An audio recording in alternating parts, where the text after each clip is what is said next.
Well, everybody, welcome to another edition. I think this is number 29 of Draw Me Anything. I'm Jason Chatfield. I'm a cartoonist and comedian in New York City. And today I'm joined by a very special guest, someone I've wanted to talk to for a long time. I've been following his work for a long time. Peter Kuper is the legendary cartoonist. He's a man who's been blowing up minds and occasionally governments with ink for over 4 decades. You'd probably know his stuff from Mad magazines, Spy vs. Spy, The New Yorker, The Nation, Charlie Hebdo. And if you're one of those cultured doom scrollers, you've probably seen his new book, Wish We Weren't Here. It is a wordless compilation of images and comics that managed to make the apocalypse look gorgeous. Welcome, Peter. Thanks for coming on. Sure. Thank you for having me. Of course. I mentioned earlier that I first sort of came to know your work when I was coming up. I grew up in Perth in Western Australia, and my only sort of access to the rest of the world was like comics and magazines. So my tiny brain was deranged by Antonio Brehias, and then you. You are one of the usual gang of idiots at Mad. You did Spy vs. Spy. Was it 97 to 02? Is that actually? I am working on it right now. You're still going? Yeah. So Mad did one of those. The stories of my death are highly overrated. They did a dip where they went off newsstands and then and went primarily subscription, and so that when that occurred, people thought they're gone. And that then there's kind of a dip where they had a few new things, but they were primarily using reprints. And then, I don't know, about a year ago, they said, hey, do you want to do one? I did an occasional one in between from 22 until about a year ago. And then they started asking me if I wanted to do a new one each issue. And then they were sending me themes, which was really great because I can play with the themes. It gives me a basis for an idea more easily. Yeah, that's amazing. I didn't know Susie was doing it. That's fantastic. Yep. That's really good news. I'm working on the next cover, so. Amazing. You are without doubt, and I say this isn't hyperbole. People speak behind your back in the best way in the comics industry. You are one of the most prolific, and you have mad hustle. You're always working on something. You're constantly churning out this insane volume of quality content. Your stuff with World War III Illustrated, your work with Charlie Hebdo, your political cartoons, everything you do is just, I mean, I saw you did some daily cartoons for The New Yorker as well. You just seem to be this bottomless pit of visual fury. It's fantastic. I stared into the abyss and it stared back and suggested I get to work, So no, I honestly, I work. Part of it is it keeps me sane or insane, depending on, if you work for The New Yorker, then you're just going to be plain old insane with the process. Yeah. But if I'm working on something, I feel somehow like I'm solving some problem. And when I stop and look at what I've done, I'm back to being horrified. But the process of drawing is kind of my life raft, and the rope I can climb out with or hang myself. We'll see how that goes. Yeah, exactly. Well, what I always liked about your work, because my gateway drug was Spy vs. Spy, and then I discovered your other work, was the fact that you've been so politically active for such a long time, and you've always been able to distill very complex issues, social, environmental, political issues, in a very digestible way, which is not easy to do, because without being reductive either, you are able to kind of really cut to the quick of some really existential issues. I think this book, which I love, by the way, I tore through it in a day, because I'm not great at words, but I love pictures. And it's so visually arresting. It's so concise. It is the kind of thing that you could see on a poster at a rally, like it's because people like you and Brehias and Sergio are able to get a point across without using a single word.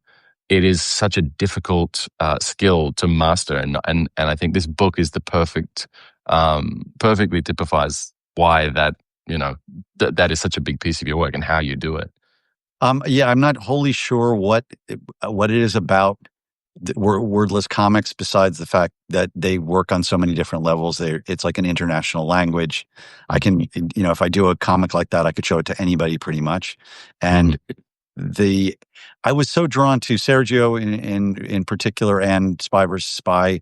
They'd have those paperbacks, and I'd go into the drugstore and be in the corner. Also, you never had to buy the book, so you could just like go through it. I did the same I thing. read the book. That kind of hurt me a Yeah. little bit when I did one graphic novel called Sticks and Stones. Probably suffered from that, and I did Right. a book called the System for DC Vertigo back in Mm, 95, 96. That's a 96-page wordless graphic novel, and part of it was in that approach, and that was before I got the Spy versus Spy job. I wanted to remove the elements in a comic that all the presumptions people have about this is what a comic book is, and especially the many long years of working where comics were you could get published by Fantagraphics or smaller publishers, but you could not. Getting into bookstores was nearly impossible. Getting a big publisher was nearly impossible. There was basically Mouse, and then maybe Ben Ketcher had got a book out from Penguin briefly, but there was just nothing out there. And some of it was this sort of dismissal of comics as low art or for kids, mm, everything's superheroes or something like that. I wanted to work on things that would remove the aspects that people said their presumptions about it. So taking away word balloons, that's going to be an obvious, well, but all comics have word balloons. Well, no. And then I did that book as I started to do Spy in stencils and spray paint, actual stencils, cutting stencils of paper, and hideously Krylon or, like tester, horrible toxic spray paint, which I did for like 20 years. And I had a part of my studio was basically like a spray booth area. And I hit a point between the irony of doing environmental cartoons and blowing the toxic waste out into the air this and book my is an own, admission of guilt, really. yeah, and my own personal health. I thought it's like this. It's a style. It really worked beautifully, and I did at least three graphic novels that way, and then a bazillion illustrations, and it was just it captured a lot of the flavor I wanted. But then at a certain point, it kind of ran out for me. But anyway, back to the point. So stencil and spray paint isn't something that people think of as being the style for comics, and so throwing out the pen and ink um, aspect. I just was trying to remove everything. Panel borders got wavy, and things spread Mm, out. But also, I always want to play with the form, but not make it inscrutable. I think there's a lot of it can get problematic where you just can't follow what's going on. And I really do like to follow comics. I think that's why somebody like Robert Crumb, there's certain artists mm, that just do panel to panel stuff, and they don't tend to get real fancy with flippy things. I definitely get fancy with flippy things. And I also play with style a lot. And a lot of that is coming out of I also feel like the style should follow the subject, the play's the thing. So if I'm doing Kafka, I was using Scratchboard to approximate kind of a woodcut German expressionist flavor. When mm. I adapted Heart of Darkness, it was a little bit more sketchbook, watercolor, black pencil, Yeah. mostly more hand done. Mm. So I keep on that keeps moving, and I'd like to think that my mentality, that my view of things comes through the work, and so that's what's consistent. And it's not the style is sort of like, I teach and I say, style's like clothing. If you wear it too long, it starts to smell, and that it goes, it can pass from something's very 60s or whatever era, and then it just becomes like tired out, and I get tired of doing one thing anyway.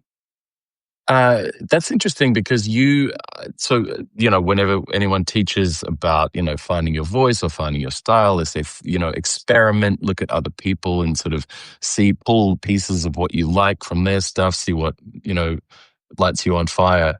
when you see it, but you seem to be constantly evolving. It's always struck me that you aren't married to one particular, as you say, one particular method or medium or media, I should say. Uh, your work on Insectopolis, especially, I thought was really really beautiful, and not just the color work, which was its own entire thing, but it had this texture to it. It had this real natural feel to it because it felt, as you say, the medium or the style felt like the idea that it was trying to portray, to get through. And I saw the exhibition at the Society, and I saw the when it was up at the public library. It, it it's one of those things that I really try to remember that as what, like, as much as someone could be married to their style and identity, to try and sort of dig their heels in and say, this is me, this is what I look like. When you see Spiegelman or Bill Griffith or whatever, you know their work immediately. But with you, I still know it's you, even when you're using a different medium. Like the woodcut, it still looks and feels like you. It's the watercolors. They still feels like a Peter Kuper, even though you're using a different method. I was talking to Drew Dernovich about this. The fact, he used to do the woodcuts, just such a laborious way to do Right. things. But you Yeah. gotta love it. You gotta love the Yeah. No, it process. looks great. And of course, in illustration, when I went through some change, and it's a lot, there was the periods where I was experimenting, where I at the tail end of school, I went to Pratt Institute, and at the tail end of Right. school, I I knew Steinberg's work, but it hit me like a bomb Mm, again, and I just suddenly, I was doing linoleum prints, which were working very well for newspaper illustration kind of things. right. But then I just looked at Steinberg doing everything. He's collaging, and he's using, wood, and he probably drawing with a stick, and it was that notion of like, Picasso, same deal. Just like, I'm going to do Yeah. whatever I want. If I want to do ceramics, I will. And I was really pulled in that direction. And while as an illustrator, sometimes I got caught by, I'm going through a metamorphosis, or it was barely a metamorphosis. It was, stillborn, Right. stylistic shift. And I'd bring something in that was unexpected, and that did not go over well. They really wanted you to, you have a style, and that's what it's going to be.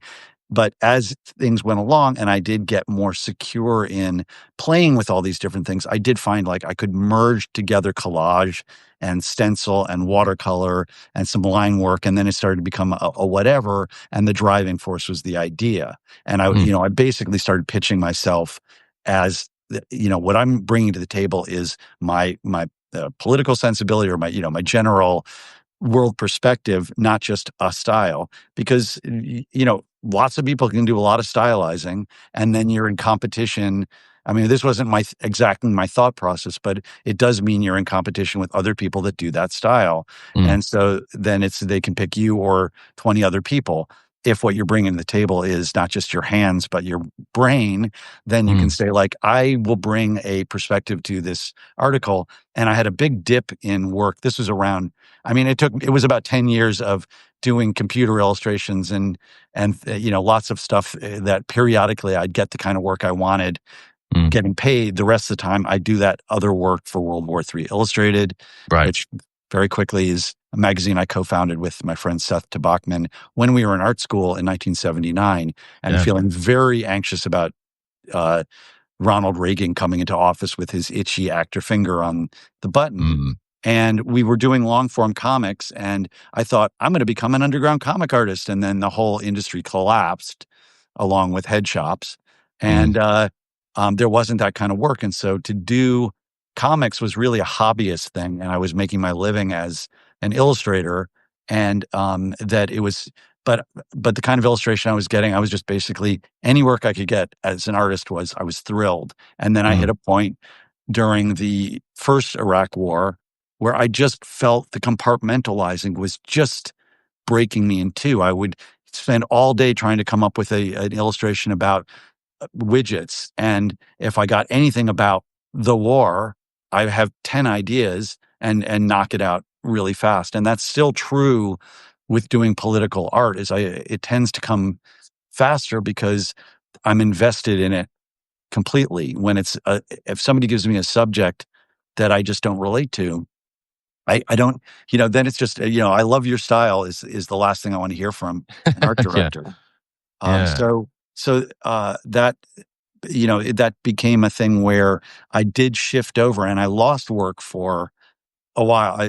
I had to figure out how to turn down work, and I know that's like a gold-plated problem, Mm, but I was getting a lot of work with this style, and then mm, as I shifted and said, "No, I want it to be social political commentary," I had to yeah. learn how to talk to art directors in a way. When I got a call for the widgets illustration, I'd say, "Oh, thank you so much for calling.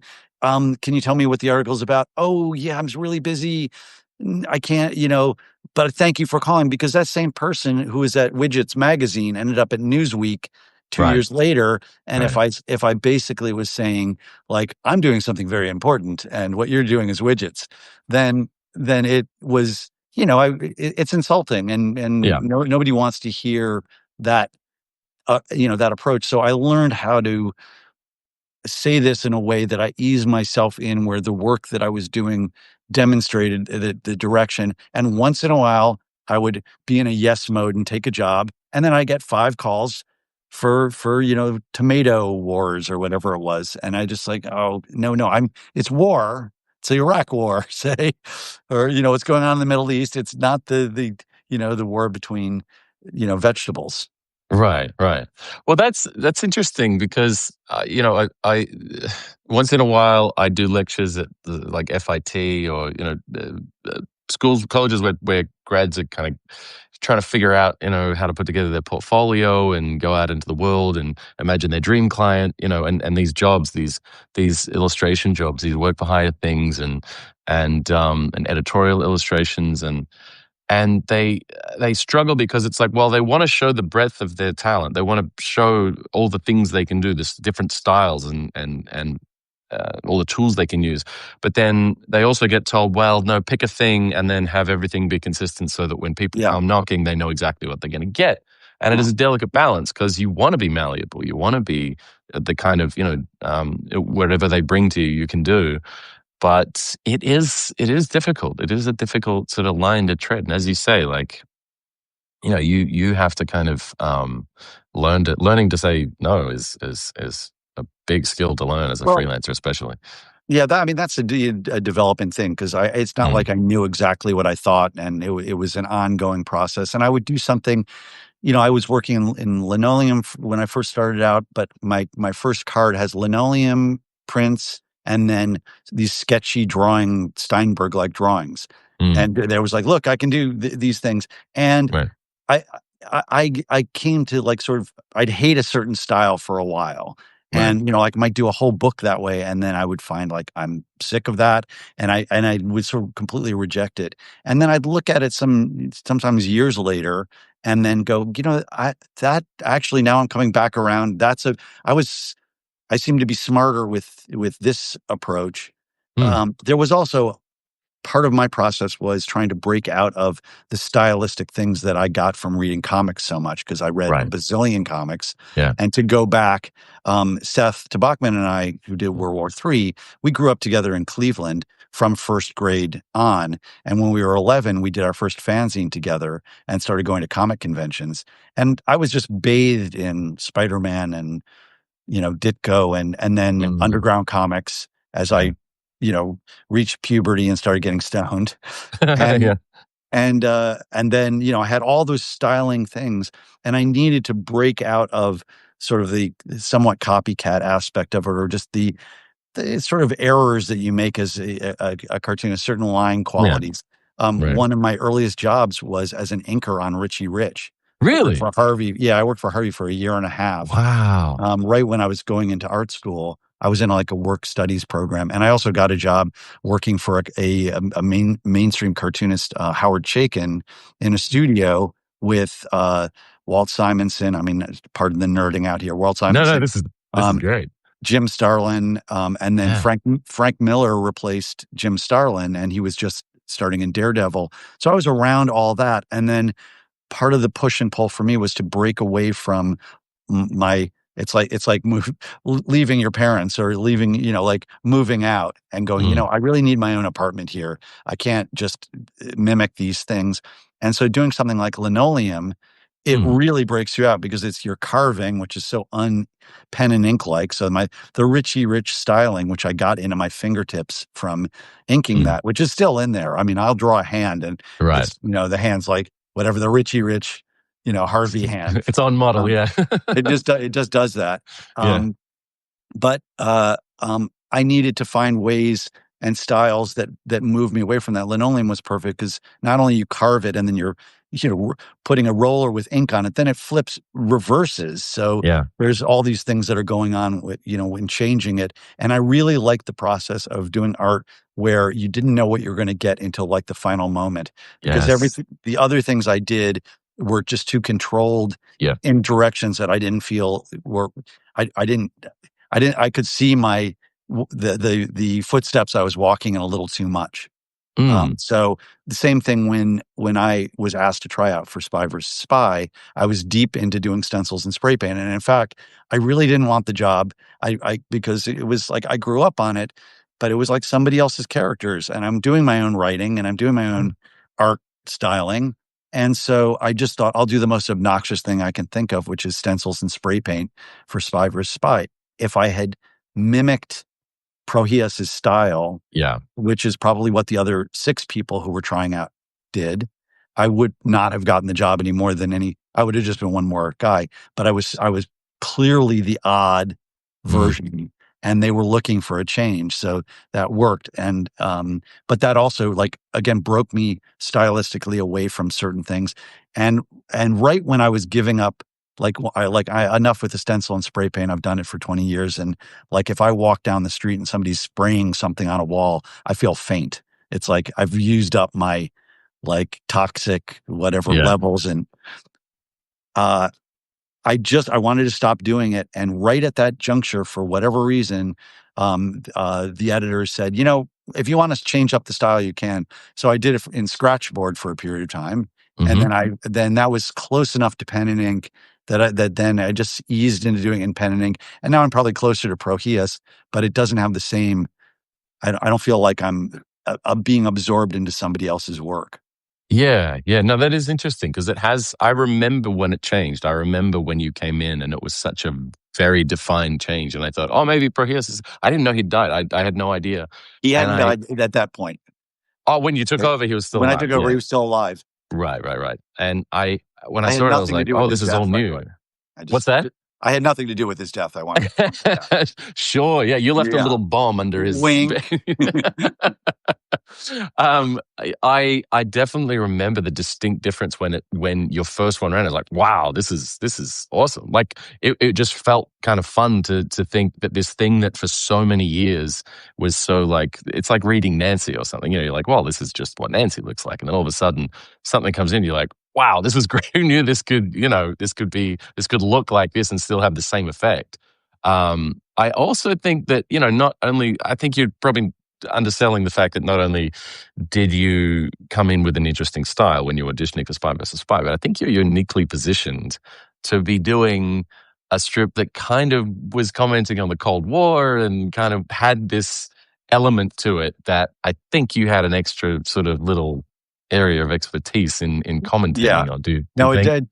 definitely true, and I could bring that in periodically. I mean, a lot of it is, a version of, the Roadrunner and Wild Coyote Right. or Itchy and Exactly. Scratchy since there's more blood, Yeah. um, it's always helpful if you have something like that. Like, I adapted, Kafka's Metamorphosis, Right. and I didn't think about it at the time, but that was probably my first toe in the water to doing insect storytelling. Yeah. And that my other main interest and earlier than comics was entomology. I had a thing on my desk that said Peter Kuper entomologist when I was 6. Because That's when I good. when I was 4, I was born in New Jersey and grew up in Cleveland. But when in New Jersey, it was nothing had been paved over. It was our backyard was wide open. So the 17-year cicadas came out by the millions, billions, and they covered trees. And some people's reaction is absolute shock and horror. It's like Them, the movie Them. Yeah. For And for you, it was me, it was Christmas. like, absolute amazement. Yeah.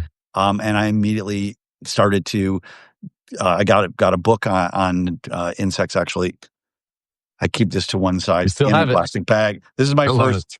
This is my first insect book. It's the Golden Book, and it's literally, the pages are all falling out. It's, I taped it together. This is what I got when I was 4, and I keep it around as a talisman. It's really a really nice reminder of some kind of connection to my path. Uh, Yeah.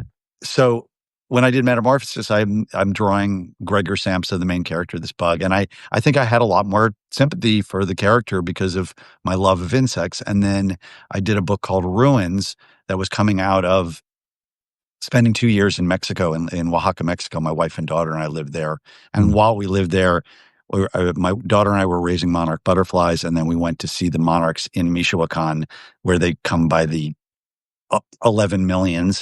It's Right. just a mind blowing experience. It's like, and I had heard about this for many, many years because they Mm. in the North we learned about this in like 1975, Right. and so that was sort of on my forgotten bucket list. And Yeah. getting to do that was just amazing. So I did. I was keeping a sketchbook, and I published that as Diario de Oaxaca, and that really was, my experimental playing in my sketchbook, which I do a lot while traveling. And Mm. then when then I pondered the story that I wanted to tell about our time there, and I was going to do an autobiographical story, and my wife pointed out, having done a bunch of autobiographical comics, enough already, like maybe expand. And so I did a fictional couple. One of them is an entomologist who's lost his job, moving to Oaxaca, and paralleled story in there is following the flight of the monarch butterfly, and Mm. that's in the show the pieces of that are in the show that's at the Society of Insectopolis. Yeah. Illustrators, which Right. is Insectopolis, and also right now at the Society of Illustrators until October 25th, as it so Oh, they've happens. extended it. That's They great. extended it. Yes, it's great. So if you get a chance to go, Yeah. it's It's beautifully so done. thank you. Like the butterflies on the stairs and everything. Yeah, they're going up the stairs. That's part of what's in the book Ruins, Mm. and that was a big leap into doing this kind of insect art. And then years passed where I pondered, like what project would I want to work on? And I did a few things. I did a Kafka collection called Kafkaesque, and Mm. then adapted Heart of Darkness. And I was like, I don't want to be the adaptation guy Sure. either. That's another box that It's a you can big get caught market. in. Yeah. Yeah, Tempting. and I just, like I do write, and I wanted to get that, and I pitched. I saw there was an article in 2018 in the New York Times Magazine about the insect apocalypse that was going on, and I was alarmed. Oh wait, Mm. I just happen to have a copy of that right here. Heyo. There's There it the is. insect the Right. things I keep by my desk just to, Nice. reminders.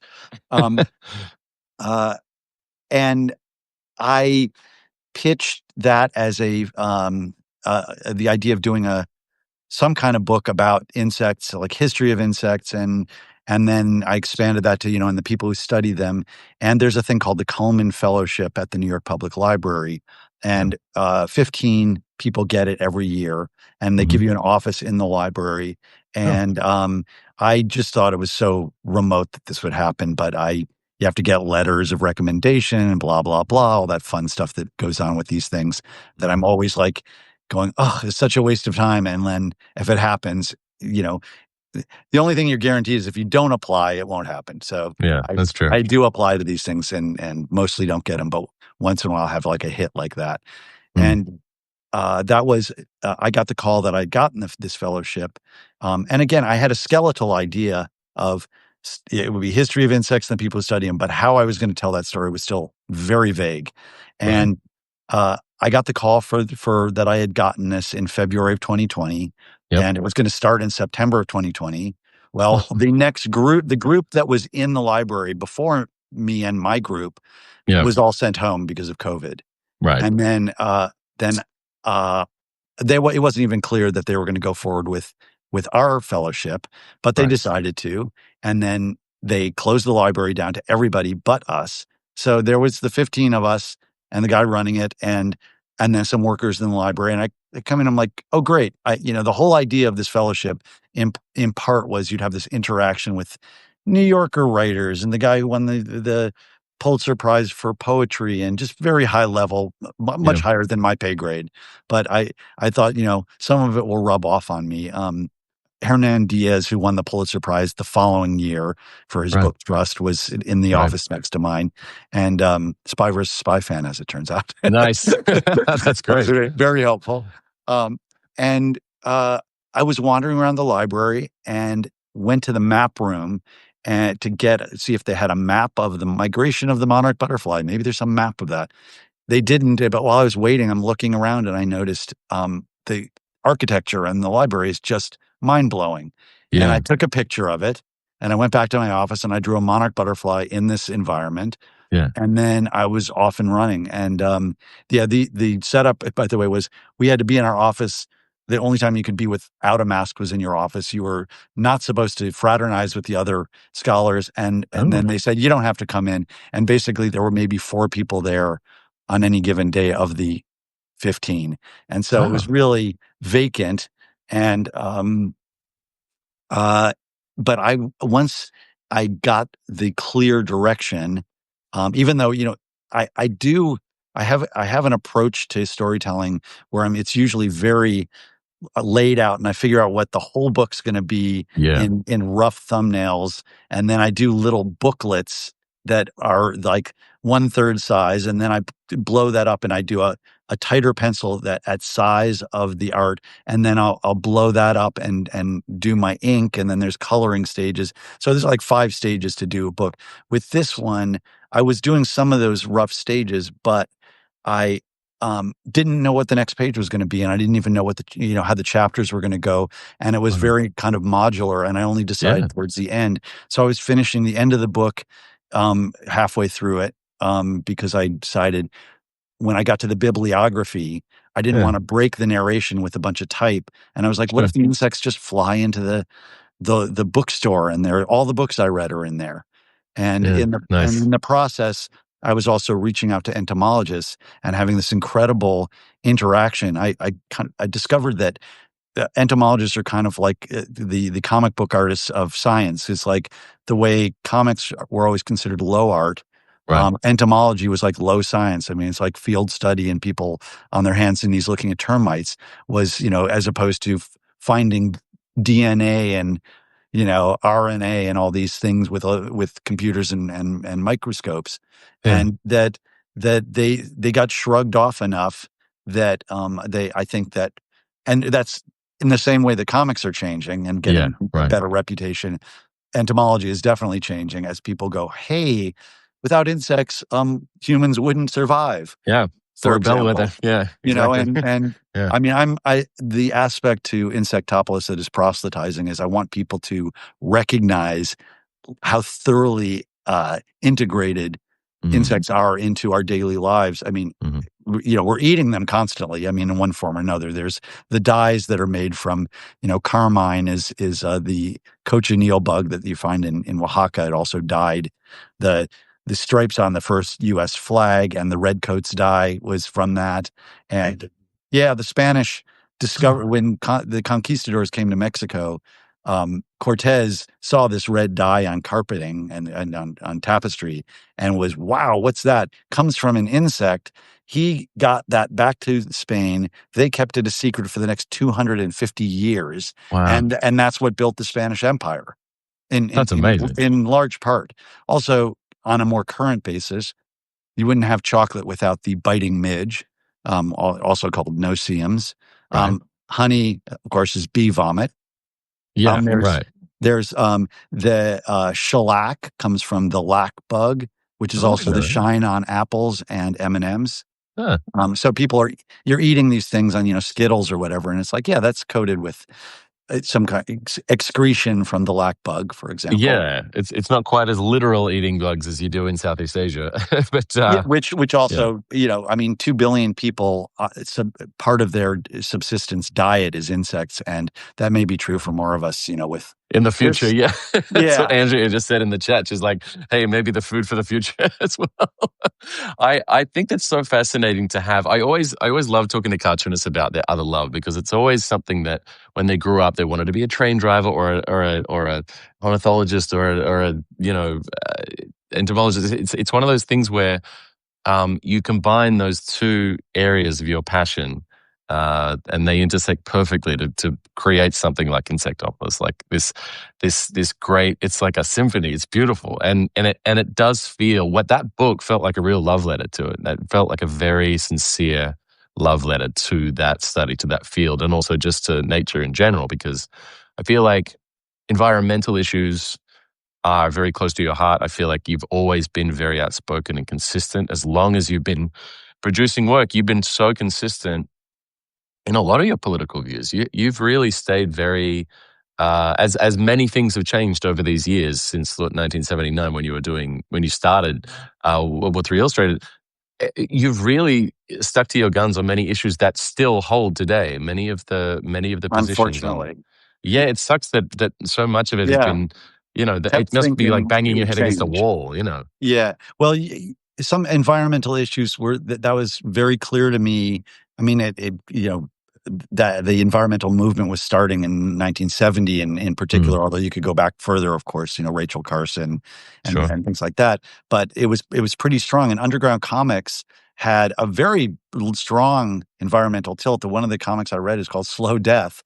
So, Mm, and science fiction is always loaded with, well, it's the coming AI revolution. You could been reading about that for ages, and mhm. and science fiction and those areas. But underground comics had a lot of environmental topics in them, and which would be science fictiony, but they just barely. And growing up in Cleveland, we had the Cuyahoga Lake that caught fire because of pollution that they had to clean up. Yeah, it was one of those. The Wow. burning river, Cuyahoga River, and so that was around, and my parents were very very much engaged with politics. My father was a professor, and Mm. I was marching in downtown Cleveland when I was 6 against the Vietnam War. Had no idea what that it meant or anything, but I had a sign, and a guy grabbed me and called me a red, and I was like, "My shirt's not red."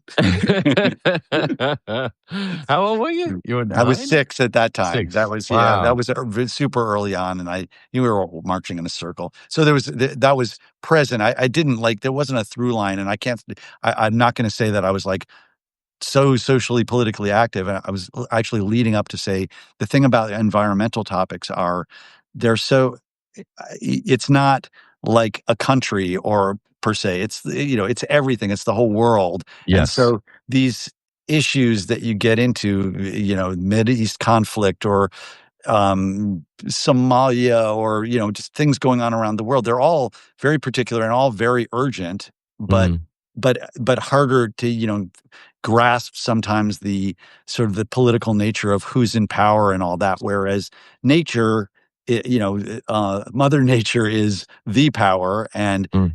that you're not going to debate with it. If there's a storm, it's going to come, and that's one of the things I find so insane right now is there's the notion that this is a hoax.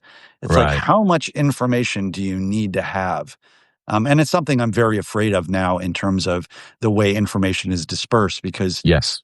if the president can say a city is a hellhole burning to the ground when Mm. it's not, and that somebody's believing that, then I think that this is the basis of saying that climate change is a hoax is all about both control and also helping to make more profits for oil companies, coal industry, all these places that want to pollute and continue on their merry way right to the end. Mm. And they will sell you the rope you'll hang them Hang with yourself with, yeah. because there's money in there. So, Yeah. so that There was even now, when we have, we're pretty, you can see what's going on in Portland. It's not, mm, you can look that up, but still, it's being spread and if you're not there, I mean, people when the LA 2 blocks were having a little, you know, dust up, mm. people were writing friends in LA and going like, "Are you okay?" Like the whole Yeah, place I is was doing burning. that. Yeah, because the misinformation is at such a high level and Yeah, coming it's from the it's very top.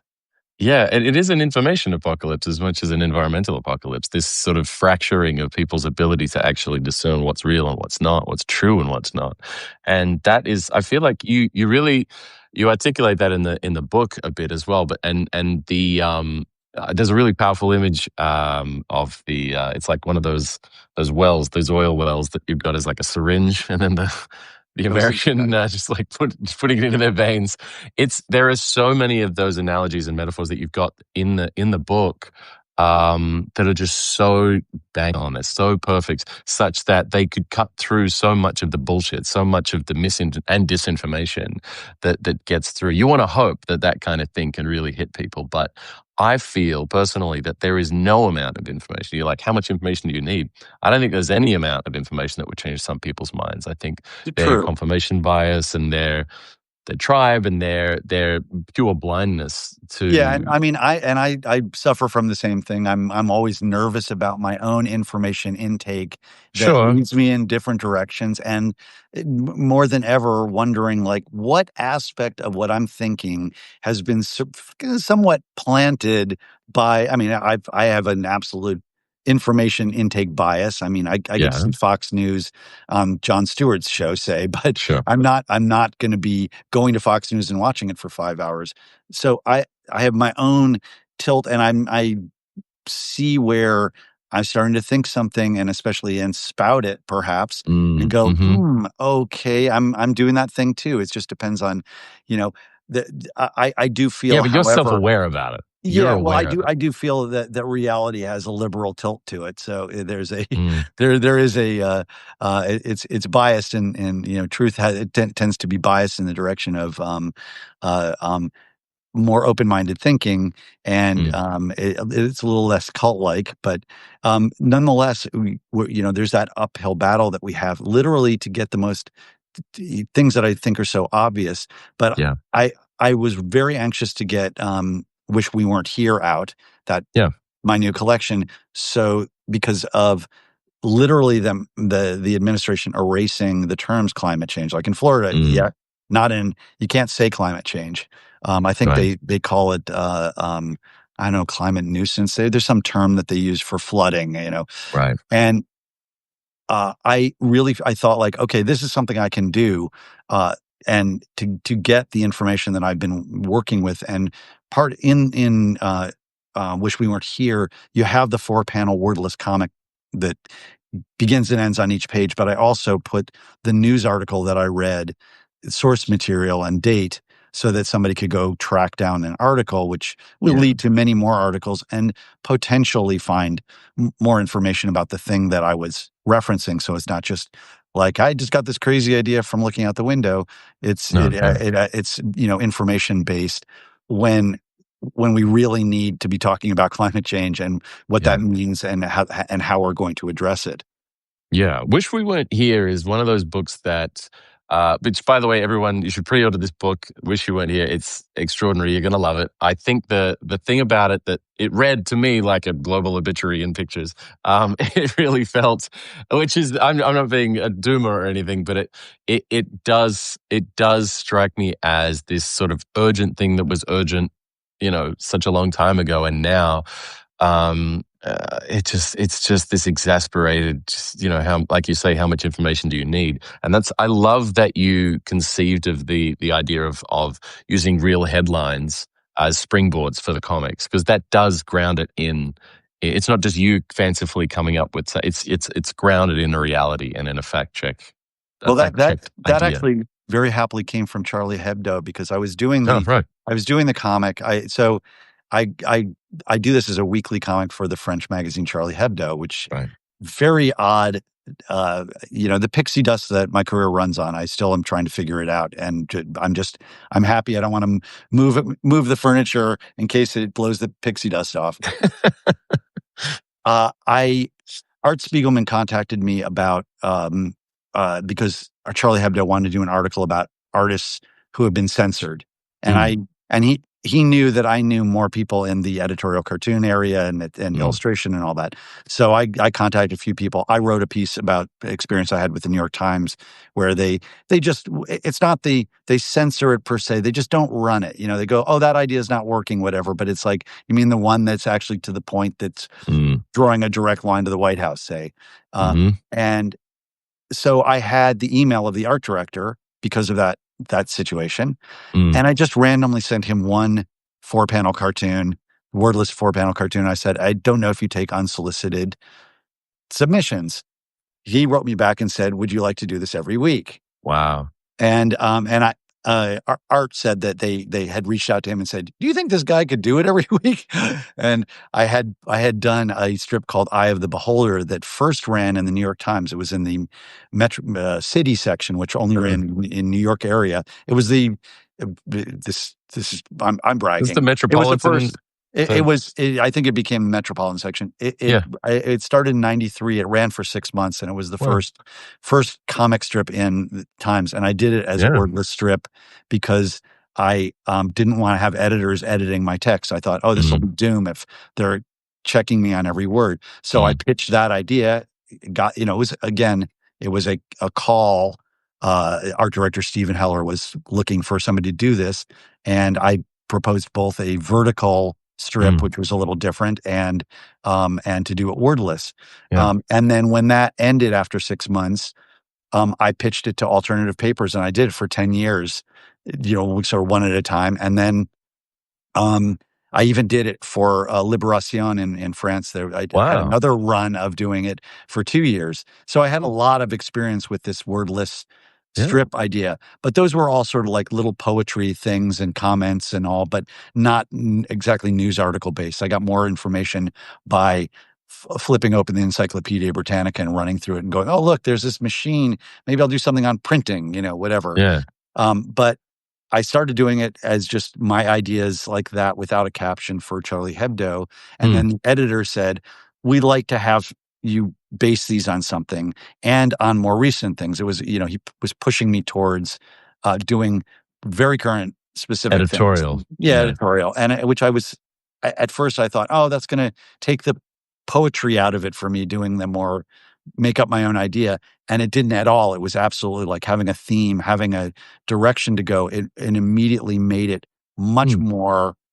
It gave me clarity. And then mm, finding these articles, the big drawback is I'm all my news feed is constantly throwing me environmental stuff. So I'm hideously up on environmental topics. mm. And again, the drawing is my life raft, because at a certain point of reading this, you're seeing something, a headline that's in from 2022. It's saying, if we don't act immediately, we're doomed. And then the same issue a few years later, and it's not like immediately means, so that we're not doomed in 50 years, say, Mm. which people, oh, well, it's 50 years. I'll be dead by then. Yeah. But, kind of, that wasn't always the human approach. People did come over here and, live in tenements and work in crap jobs so that their kids would have a better life. Yeah.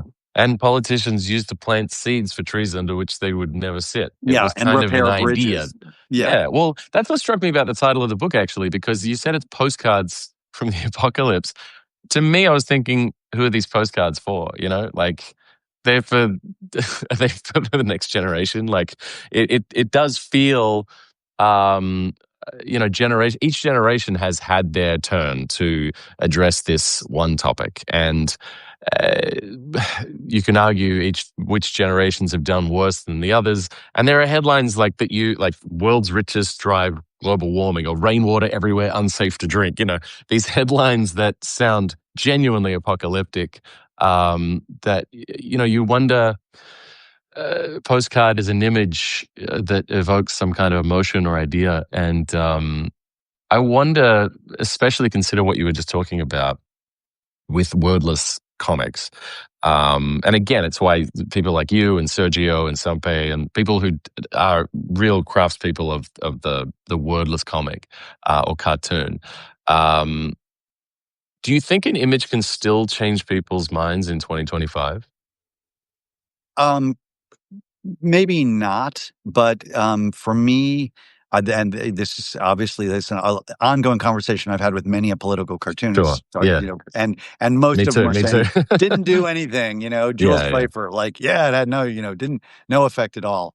Uh, Mm. but the fact is, the reason why I'm a political cartoonist is because of Oliphant and Gabe Yeah. Right. Wilson and all the people that came before me, and that Sure. saved my life. Yeah. So it's not on the grand scale of changing the world, but it is on a more micro scale of giving people hope is important. I mean, hope, even by that I mean connectivity between, like, oh, okay, you see this too.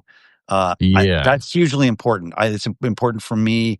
I like to connect with people. I think right now more than ever, even though I certainly use social media, I think getting out, going to a comedy club, Agreed. being with a group of people, having direct interactions with people is hugely important, and a Mm. way to break the isolation that is being promoted, basically, from by our government. The Yeah. more we feel like we are individuals, the whole American ragged individualist, all that stuff is not going to serve us well if we're, Mm. off in our corner with our gun, and a limited food supply. Mm. That it's way better to have community, and Community. the art functions that way, and to me, as a means of, sometimes it's the flag, it's what I carry to the No Kings March, say, Yeah. it's, This is this this weekend, Saturday. right? Well, Yeah. and I would be there, but I'm actually getting on a plane and going to, Europe for the Insectopolis Oh, wow. Spanish edition and then Italian edition over a Congrats. That's couple. huge. It's Nice. it's lovely. It's lovely. Yeah. Another, but I would certainly be at that march, and I was at the previous ones. So one function can be a flag.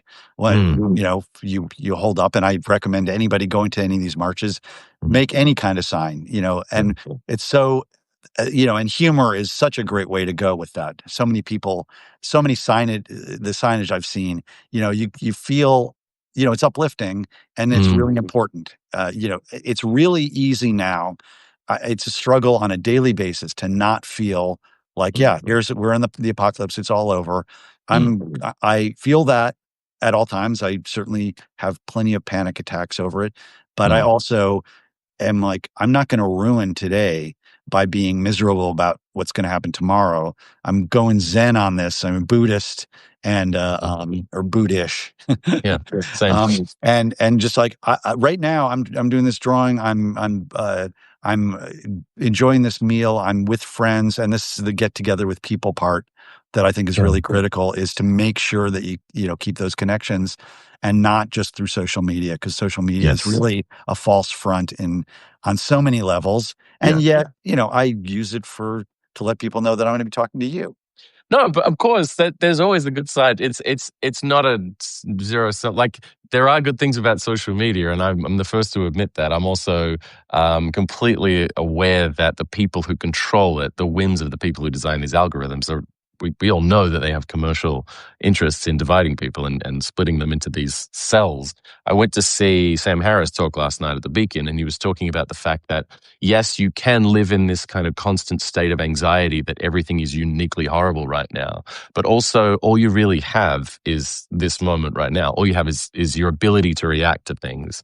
And if you're waiting for the New York Times headline to say, everything's fine, we fixed it all, you can be happy now, you can't wait to be happy, Yeah. to be present. You can't just keep putting it off until this imaginary moment in the distance. You really do have to kind of knuckle down and just be here and be with people and be present, instead of sort of postponing your ability to just be a person in Yeah. any kind of state of Yeah. togetherness. And bringing your depression to the next person, Of which course. everybody loves that. So, Yeah. it's I mean, and it's a yeah, it's a it's a struggle. I mean, being it human is a is. struggle. But Yeah. this is why I'm so productive, because the drawing gives me a sense of, in being in the moment. Yeah. I'm putting that line on the paper. Although actually, there's a great many portions of drawing that when I'm, uh, like, get to a place where I've figured out the idea, and I have the Mm. I'm light boxing my sketch or whatever I'm doing, where Yeah. it's the technical aspect. I'm listening to podcasts. I can Yeah. have I can watch all of Walking Dead or whatever it may be, something that Binge a doesn't require series. my Yeah. full attention and I don't Yeah. want to give my full attention to. And Right. while I was working on Insectopolis, I had all these documentaries running. Like if I was doing a chapter on the dung beetle, I'm watching the dung beetle roll along and fight with another dung beetle, and then it goes into the fact that the dung beetle, it was first animal to navigate by the Milky Way. I'm like, wow, cool. Or I was in the midst of drawing a page that had a history page of during the Ice Age, and I had that typical image that everybody draws. There's the mastodon and the saber-toothed tiger and a camel. By the way, it was in the United States. Right. At the same time in the same image, and then I'm listening to a TED talk, and the guy says, "I hate those artists that draw these things where they put everything together in one scene." So I quickly put a panel border around the camel and one Yeah. around it, and then colored them lightly differently. So they like those are different time periods. I'm just referencing Richard McGuire's here. Nice. By the way, Sam Viviano just joined the stream. He just Hey, joined Sam me. Viviano. Sam Viviano, for those who might know, he was a longtime art director of Mad Magazine, someone who both Peter and I know and work with. It's always interesting to see what other people's takes on your work are, because you become so close to it.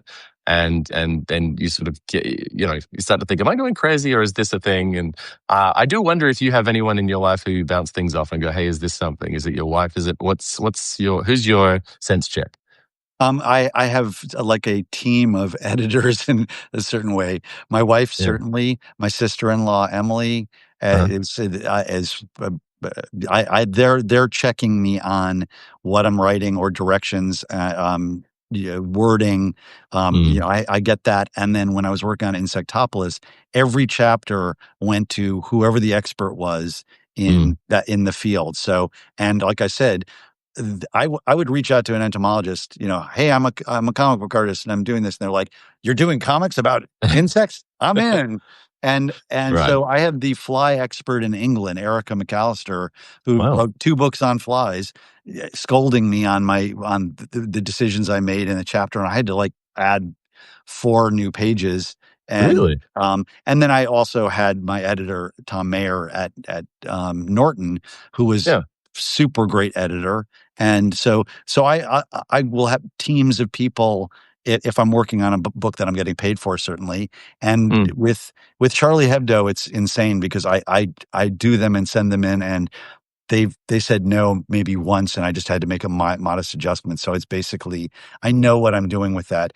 With Spy versus Spy, I have to pitch it to them, and sure. there's often this or that I have to do, but Right. not nothing. Again, I've gotten into areas that I'm familiar with, so I'm like that'll probably not go. So I'm not even going to pitch it. Right. But so yeah, that's I have a group of people, and especially in working on a book, if I'm working on, it depends on what the topic is. If I can get a scholar to look Mm, at my Kafka book, or with Heart of Darkness, I was trying to get as a broad of scope of people to look at and tell me, like, have I gone off the rails here? Is this offensive? Is what and that it's essential mm. for it to the final product. I have plenty of things that I can do on my own. I'm doing things for World War III, and by the Yeah. way, we just came out with a new issue of that. You We're in did. our 47th year, and Wow. it's focused Congrats. Yeah. on the Middle East conflict. Right. And Art Spiegelman and Joe Sacco did a piece for it. Um, Amazing. and I did a comic strip that was about an anti-Semitic encounter I had Oh, at 106th Street. okay. And I ran into Ben Ketcher, who's lives across the street from me, Uh-huh. also cartoonist. Right. And Right. for those who don't know, and this guy came up and basically attacked us. He was like, "You Jews, I believe in Jesus. You got a problem with that?" He was like a super Trump supporter, Oh my God. and I was eating a falafel. He said, "That's going to be gone when Trump comes into office." I'm like, "Really? I just bought this from an Arab guy. I don't. Yeah, I mean, maybe it's gone. Maybe everybody's gone." And so I did this comic strip and I showed it to Ben, and Ben said, "That's not what happened." And he drew his own version of the story, which is That's pretty good. it's That's so pretty totally good. cool. It's just Yeah, the greatest thing. I love Um, that. so I it's totally Rashomon. Yeah, yeah. I love the idea of someone like fact checking you on the recall. I think that's really funny. I like the idea of reading the two separate versions Well, it was of just it wasn't matter. What he got from it was an yeah. entire internal dialogue, and then he told me later that guy actually was. Ran into him on the street before, and he told me that his mother was Jewish. So I was like, okay, I didn't glean that from the, are you a Mm. Jew? And like I believe in Christ. You got a problem with that? I'm like, no, Christ was Jewish. Why would I have a problem with that? It's what I wanted to Yeah, say. I didn't say that at the time. I thought it later, but I worked it into my comic. So yeah, you yeah. can That's always rewrite interesting. your own. Like, hey, this is what I wanted to say. The I want conversation you to. have with yourself where you have the Yeah, comeback when you're in the shower yeah. that night. You're like, Ah, ah, that's I what should have said that. I should have said. That's That. Yeah, the joy of doing autobiographical comics. You can sort of make yourself yeah. seem more You erudite than can you rewrite were. history as you choose. Yes, and I've done it. I've done a ton of that. Yeah, yeah, me too. It's fun. I want to, so we're going to wrap up, but before I do, I just want to read anyone who's joined in the meantime. Speaking of Peter Kuper, his new book is "Wish We Weren't Here: Postcards from the Apocalypse," which available now for pre-order. You're doing a bit of so you're going to Europe for the European releases of Insectopolis, Insecto. but are you doing anything that people should be aware of for the launch of "Wish You Weren't Here"? Well, since I'm gone right now, that Mm, I'm sort of putting that off because I yeah, did this huge roll up with Insectopolis, and I was just doing right. one promotional thing. I had 3 events at the Society of Illustrators and the Right. exhibition there. That I'm still aiming to do things when I get back, right Sure. after I catch my breath. But I'm going to arrive back from Europe, and then there's an entomology conference in Portland, Oregon, and I'll be doing a book signing That's in awesome. Portland, Oregon at Daedalus. So if you're in Ah, Portland, Oregon, then please come see me. And yeah. that'll be on Monday, November 10th. That's Um, cool. Okay. and uh, and then otherwise, wonderful things like talking to you. Well, this is basically an excuse. As soon as I knew this book was coming out, and you were speaking with me, because I remember thinking at some point I'm going to have to get you on because I remember being at the Society of Illustrators with you at the New Yorker's 100th anniversary exhibition, the one that Liza put together. Yeah, Um, and and we both, I think we were just geeking out about a Peter Arno piece, just the spontaneity of the way he drew a no foot, problem. Yeah, and it was yeah, just like, oh, this guy, yeah. I And just geeked out in general at yeah, this. same. So, Because they were all so many originals, and I was just, same with. I mean, Steinberg did the same thing to my brain when I first yeah, saw him. Same and with Charles Adams, Adam incredible. Steig, everyone. I mean, Chuck Saxton. Everyone had this sort of brain changing effect on me when I first saw their work, and it was just Yeah, this really nice sort of visual vocabulary that I could just like pull from. yeah. Um, And hopefully and we get in that line and do that to somebody else. well, I mean, that's the I did That's that what I'm with aiming you, for. but So yeah, yeah. I mean, so I'm going to flip the cam for 5 seconds and do a little drawing to finish up. I wanted to ask you because Jake Tapper did the forward to this book. yeah, He's obviously a notoriously a big cartooning fan, a big yeah, advocate for cartooning, particularly political cartooning.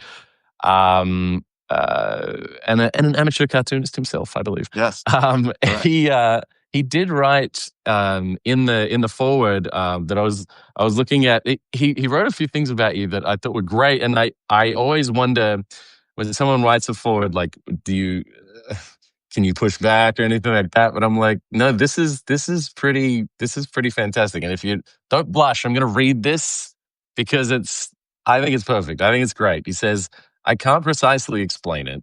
All I can tell you is that for those of us who have been following Cooper's work for decades, as I have, this volume, based on work he did for the legendary iconoclastic French political humor magazine, Charlie Hebdo, seems a natural next step. The art is gorgeous, the graphic trickery ingenious, the message important. And he says it's poignant, hilarious, depressing, and inspiring, and it's a masterpiece. I know that sounds hyperbolic. No, I sorry. know it's, but I You put genuinely me on the agree with him spot. on this. When I saw it, when I finished it, I was like, holy shit, that affected me so much. Because it Oh, did. It great, really did. great. Well, that's my aim and dream. I'm hoping that these things matter, Yeah, of and course. Oh my God, of course they matter. Wow. well, that's part of the whole issue that we cartoonists struggle with is like, Yes, does anybody give a shit about this? Am I just I'm like drawing, shouting, like into the shouting void. into the abyss and or Yeah, throwing a pebble into the ocean, but you know, and I just don't want the ocean to rise any more than it's going to. I don't want I to don't add think. to that. So Yeah, I don't think your voice has become any at all diluted, or I think it's only ever become more fierce and precise. I think you kind of specifically with this collection, it just sort of feels like you've really nailed the ability to just be very, very direct, very precise. And I think it's a great showcase of just in general of your work and your capacity as a visual storyteller, as a cartoonist. And like I said, everyone, I mean, it's one of those books that you absolutely should get, but also I think share. I think if you have kids, you should get it. I think it's an interesting way to educate kids about global warming and climate change, and I think it's one of those things that, because of the nature of it, it is universal in that it can be digested in any language. It can be understood and I guess sort of appreciated, no matter whether you speak English or not. Similarly, I think you have this, and I don't know what it is. And like I said, with Tapper talked about it for a minute there. There's something indefinable, but there's something comforting about your work. I don't know what it is. I don't know if it's the line. I don't know if it's, there's something very organic about it, very hand drawn. It doesn't feel, there's no artifice about it. It just feels very natural, very organic. And for some reason, that's very comforting to see something so serious discussed in a way using satire, well, using humor and using, I guess, things like irony and metaphor. And there is something comforting about it, despite the very, very uh, dire subject matter. well, I think some of it's hand drawn, as far as, I mean, I draw on paper first. It's digitally colored in most cases, Right. but Yeah. it is I like the physicality of drawing on paper, and I Yeah. recommend to everybody that I come upon who's an artist that Yep. they stick with paper on some level. I mean, they Totally have an agree. Yeah. analog aspect of their work because Yep. things are going digital so much, and Yeah. that I think you lose the tactile experience is getting lost there as part of Yeah. that. I have to say, Yeah. I'm deeply impressed by your ability to draw and talk at the same time. I was David Sedaris said, he's giving these talks, really Mm, hilarious guy, and mhm. he's giving a talk and then he has to pee during the talk. So he got a stadium pal, but then he discovered he couldn't pee and talk at the same time. And so to me, drawing and it would be the same thing. I don't I it'd be more fractured. So here's It the it problem with you're showing the problem with Spy vs. Spy. Every time I do a yeah. drawing So for many somebody, solids. too much solid ink. You need a Sharpie, a wide Sharpie, and then Yeah. a lot of care. There's a lot of black to fill in there. But There is, but I do like that. There's a lot of great silhouetting in Spy versus Spy. oh yeah, they're Uh, so wonderfully graphic. It's they are. And I always shy away from using solids. I really shouldn't. I look at other cartoonists using solids, and I'm just like, oh man, why am I so shy about this? Why am I so timid about using that? By the way, it won't surprise you to know that Sedaris is my favorite writer, and I'm going to see him in Town Hall in November. And fantastic. when I met him the last time he was in town, we talked about cartoonists. He's a big fan of, I think was it Ben Schwartz? Also, there's two other cartoonists at the New Yorker that he was talking about having either worked on something with or just being a Huh, fan of, because he right. draws these little cartoons in the book sometimes. Sometimes when he signs the book, he'll draw in color in these little things in like markers while he's talking to you as well, which is pretty amazing. But It, I mean, it's he's the stadium hilarious. pal that makes him get through that. I think. Yeah. Yeah, I think so. I love it. Yeah. So Peter, thank you so much, Oh, thank so you. much again. So Really, this has really been enjoyed talking to you, and look forward to nerding out with you over a Peter Arno in the near future. Absolutely. I think we could have this talk again. You're one in a long line of very impressive cartoonists who have all come out of Ohio somehow. I know you're born in Jersey, but what is it about Ohio and Something cartoon? in the Cleveland water, Yeah, the burning river, I guess. that's what it is exactly. It's a contamination of Ohio water That supply must be that it. creates the perfect storm for Swamp cartoonists. Thing. Yeah. Everyone, go out and get Wish We Weren't Here. Thank you so much again, Peter. And I'll see you hopefully soon. And thanks everyone for tuning in. Thank you. See you later.